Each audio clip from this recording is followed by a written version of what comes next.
അർച്ചന ശ്രീജിത്ത് രചിച്ച ശിശിരം പെയ്യുമ്പോൾ പുസ്തകം പ്രകാശനം ചെയ്തു. ശാസ്താംകോട്ടയിൽ നടന്ന പരിപാടി ഉല്ലാസ് കോവൂർ MLA ഉദ്ഘാടനം ചെയ്തു. അർച്ചന ശ്രീജിത്ത് രചിച്ച ശിശിരം പെയ്യുമ്പോൾ എന്ന പുസ്തകമാണ് പ്രകാശനം ചെയ്തത്. ശാസ്താംകോട്ട NSS കരയോഗ ഹാളിലാണ് പുസ്തക പ്രകാശനം നടത്തിയത്. പന്തളം NSS കോളേജ് ബയോകെമിസ്ട്രി വിഭാഗം അധ്യാപകൻ പ്രൊഫസർ KG പത്മകുമാർ പുസ്തക പ്രകാശനം നിർവഹിച്ചു. മലയാളിയുടെ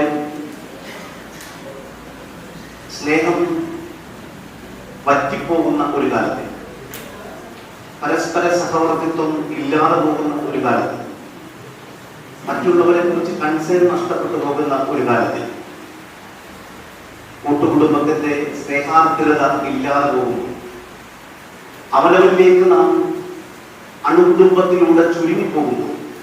പരസ്പര വിശ്വാസവും സ്നേഹവും നഷ്ടപ്പെട്ടു പോകുന്ന ഒരു കാലം.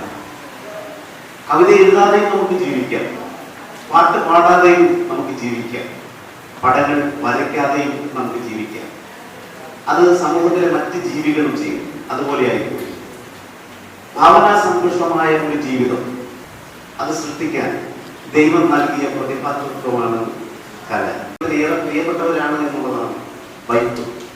ദൈവത്തിന് ഏറ്റവും പ്രിയങ്കരാകുന്ന മനുഷ്യഗണത്തിലെ ആദ്യ വിഭാഗം ഏതെന്ന് ചോദിച്ചാൽ കവികളാത്രേ, കലാകാരന്മാരത്രേ, കലാകാരികളത്രേ. അതുകൊണ്ട് മറ്റുള്ള സാധാരണ മനുഷ്യന്മാരെ പോലെ അല്ല കവികളും കലാകാരന്മാരും ചിത്രകാരന്മാരും ചിന്തകരും ഒക്കെ ജീവിക്കുന്നത്. ഉല്ലാസ് കോവൂർ MLA ഉദ്ഘാടനം നിർവഹിച്ചു. VSM hospital chairman doctor Prashanth Venniyil മുഖ്യാതിഥിയായിരുന്നു. ഗൗതം രാജീവ് പുസ്തക പരിചയം നടത്തി. ഡോക്ടർ രശ്മി KS സ്വാഗതം പറഞ്ഞു. ടൗൺ വാർഡംഗം ദിലീപ് കുമാർ, രാജേഷ് ആലേക്കളത്തിൽ, ചന്ദ്രൻ കിഴക്കേടം എന്നിവർ പങ്കെടുത്തു. News bureau, Sasthamkotta.